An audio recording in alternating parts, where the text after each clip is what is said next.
एका राज्याचा एक राजा होता. तो होता दिव्यांग.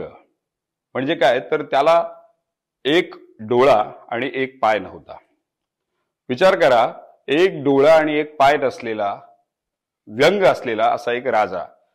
त्या राजाला प्रश्न पडायचा की आता आपण तर राजे आहोत, प्रजा आपला ऐकते, पण आपल्यामध्ये असलेला हा व्यंग ह्याच्यावर मात कशी करायची, हा मोठा प्रश्न त्याला पडला होता. राजाच्या माध्यमातून प्रजा तर खुश होती. त्यानं केलं काय, एक दिवस आपल्याच राजमहलामधला एक जो कप्पा होता, त्या कप्प्यामध्ये सगळेच्या सगळे वेगवेगळी छायाचित्र होती. म्हणजे आधी जे जे राजा होऊन गेले, म्हणजे खापर पणजोबा, पणजोबा, आजोबा, त्यांचे वडील, ही सगळी चित्र ह्याच्या फोटो फ्रेम बघितल्यानंतर एक फ्रेम अशी रिकामी होती. आणि त्याला माहिती होतं की तिथे माझं चित्र लागणार आहे. मग ह्या सगळ्या फ्रेम मध्ये माझं चित्र कसं काय उठून दिसेल, कारण मी तर असा आहे. म्हणून त्याने दवंडीवाल्याला सांगितलं की दवंडी पिटा आणि एक चित्रकार असा बोलवा जो आपल्या राज्यामधला सगळ्यात सुप्रसिद्ध असा चित्रकार असेल, ज्याला माझं अतिशय सुंदर चित्र काढायचंय. दवंडीवाल्याने दवंडी पिटाला सुरुवात केली. पहिला दिवस गेला, दुसरा दिवस गेला, तिसरा दिवस गेला, चित्रकार काही येईना. कारण प्रत्येक चित्रकाराला ती एक भीती होती, कारण त्यानं असं सांगितलं होतं, जर चित्र सुंदर आलं तर तुम्हाला 300 मोहरा देण्यात येतील आणि जर चित्र राजाला आवडलं नाही तर डांबून ठेवण्यात येईल. कोणच चित्रकार खरं तर ही रिस्क घ्यायला तयार नाही.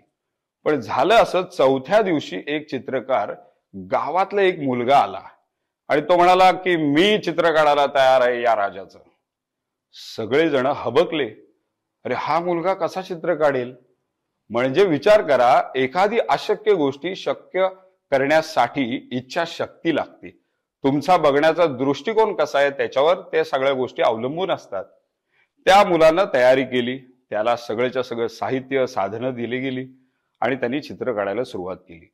चित्र काढता काढता सगळे दरबारातले सगळेच त्यांचे सैनिक, सेनापती, प्रधान बघायला लागले की नक्की काय करतोय.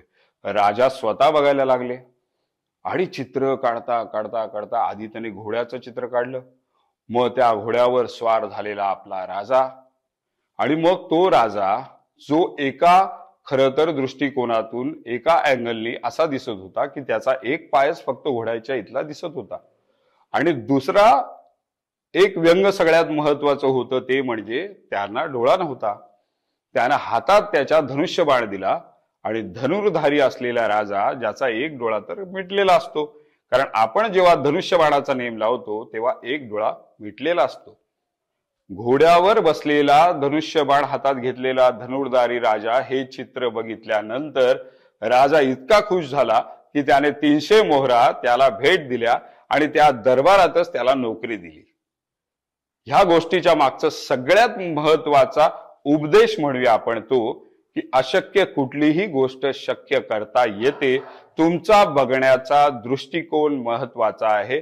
आपल्याला तो चित्रकार व्हायचंय जो चित्रकार अतिशय वेगळ्या पद्धतीनं समाजाचा, आयुष्याचा विचार करतो.